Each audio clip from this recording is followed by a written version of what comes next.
bahasa mudah dipahami, akui sajalah Allah itu yang wujud, yang bersifat.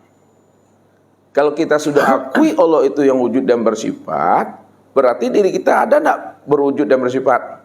Nah, kalau tidak ada diri kita berwujud dan bersifat, maka yang wujud dan bersifat itu hanya Allah. Maka apa yang kita perbuat 24 jam itu nyatanya mau dan kehendaknya Allah. Ini secara makna hakikat.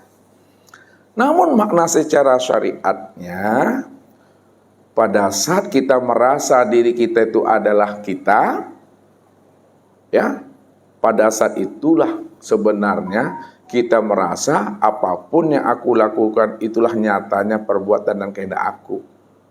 Itu yang dikatakan namanya nafsu tadi.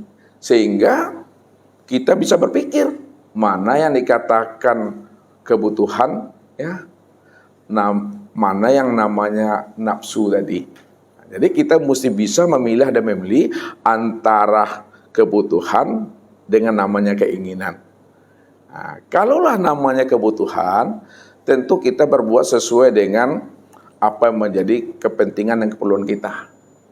Kalau namanya keinginan tuh, kita sudah punya kawan beli itu, lalu kita beli juga tuh. Kawan itu membeli ini, membeli HP, beli ini semuanya, itu kebutuhannya.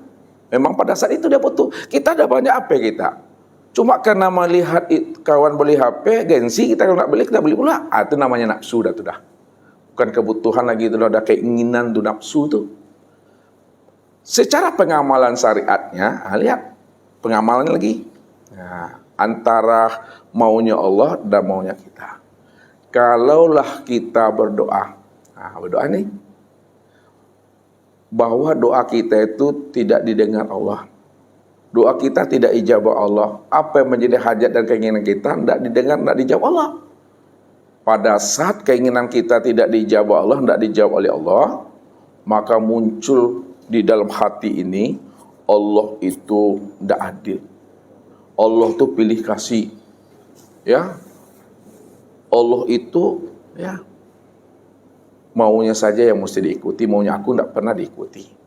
Jadi ketika terjadi kontak batin di dalam diri kita ini, yang membuat kita ini kecewa dengan Allah, pada saat kita kecewa, nampak kecewa kita tuh jengkel, marah, ngomel, cerepet-cerepet dengan Tuhan, itu adalah sebenarnya nafsu.